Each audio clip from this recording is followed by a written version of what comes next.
être de retour à Sochi en de si auguste compagnie pour m'exprimer à nouveau dans le cadre du partenariat Afrique-Russie. La dernière fois que j'étais ici, j'ai exposé et j'ai dénoncé les trois fondements du colonialisme et du néocolonialisme français, à savoir le franc CFA, les bases militaires et la tutelle sur les pays africains dans le système onusien. Cela m'a valu, à mon retour en Afrique, une arrestation, une déportation en Europe, des menaces de mort, des interdictions de circuler et des pressions en tout genre. Alors que ce panel se tient sous le thème de la lutte pour la vérité, j'ai voulu rappeler cela pour que chacun sache que par les temps qui courent, il n'y a quasiment rien de plus dangereux que de dire la vérité, notamment quand il s'agit de dénoncer et de démonter l'hégémon occidental et le monde qu'il a bâti et qu'il a dénaturé lui-même à l'issue de la Deuxième Guerre mondiale. Il y a 2 semaines que les assemblées générales du FMI et de la Banque mondiale se sont tenues à Washington. Et je vais évoquer la manière de contrer le système néocolonial occidental dans lequel des exigences politiques deviennent des conditions nécessaires pour les investissements, pour la coopération, pour la mise en œuvre de projets communs.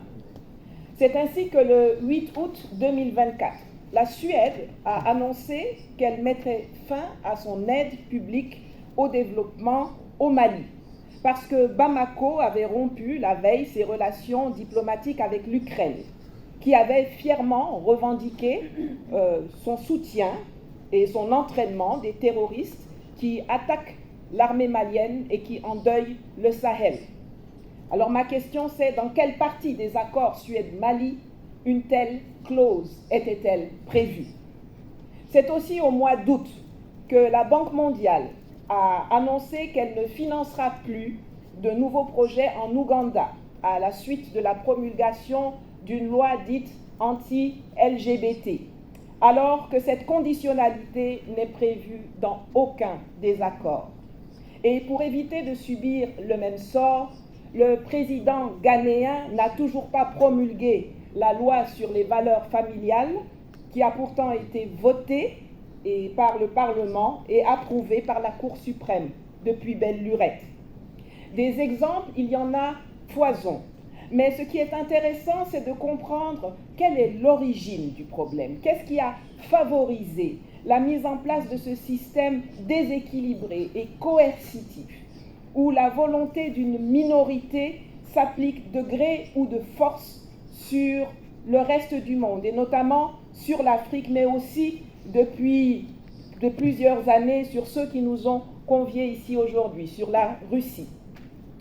Les anciennes puissances coloniales, accompagnées d'États partenaires et appuyées par leurs multinationales, constituent les facteurs externes du problème, tandis que les classes politiques africaines qui sont en compétition pour entrer dans les bonnes grâces des dirigeants de la métropole et aussi des citoyens mal informés à cause de la propagande mensongère distillée par des médias mainstream occidentaux et aussi à cause des programmes scolaires qui tardent à être repensés, forment le volet local de ce système néocolonial de domination.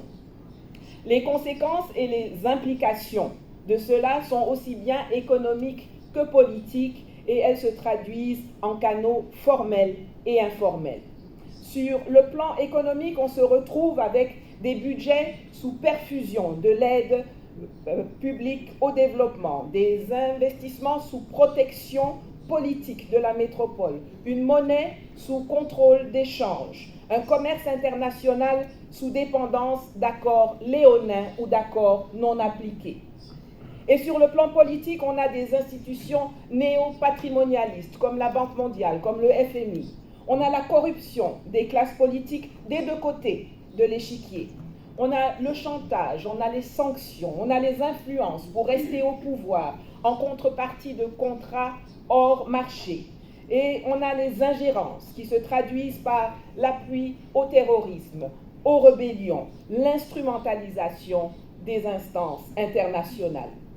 Et c'est ainsi que, dans le système actuel, la voix de la métropole et des institutions de Bretton Woods, qui ne votent pas, est prépondérante sur celle des citoyens de la néocolonie, qui restent englués dans la pauvreté et dans les frustrations, victimes de politiques de santé, d'éducation, de formation, de défense, d'industrialisation, inadaptées ou quasiment inexistantes parce qu'elles sont dictées par l'étranger et mises en œuvre par des laquais locaux, qu'ils soient opposants ou gouvernants. Alors, comment se battre contre cela? Comment s'en sortir? D'abord, par une prise de conscience et une volonté politique. Ceux qui osent dénoncer et remettre en cause le système et faire éclater la vérité, qu'ils soient des activistes, des politiques, des militaires, doivent être protégés, promus ou portés à la tête de nos États.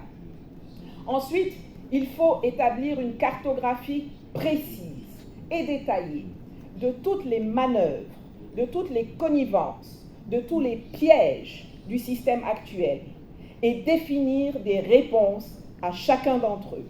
Et puis, il faut travailler à la refonte de la gouvernance des organisations communes internes à l'Afrique et externes au continent.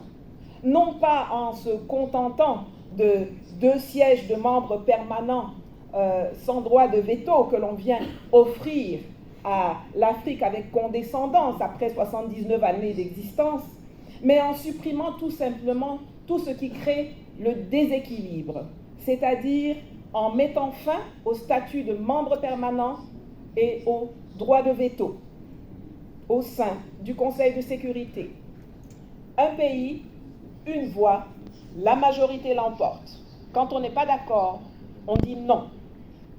Et enfin, il faut refonder la structure des chaînes de valeur qui ont été établies en notre absence et qui continuent d'être acceptées, parfois même par ceux qui sont engagés dans le combat pour l'émancipation du continent africain.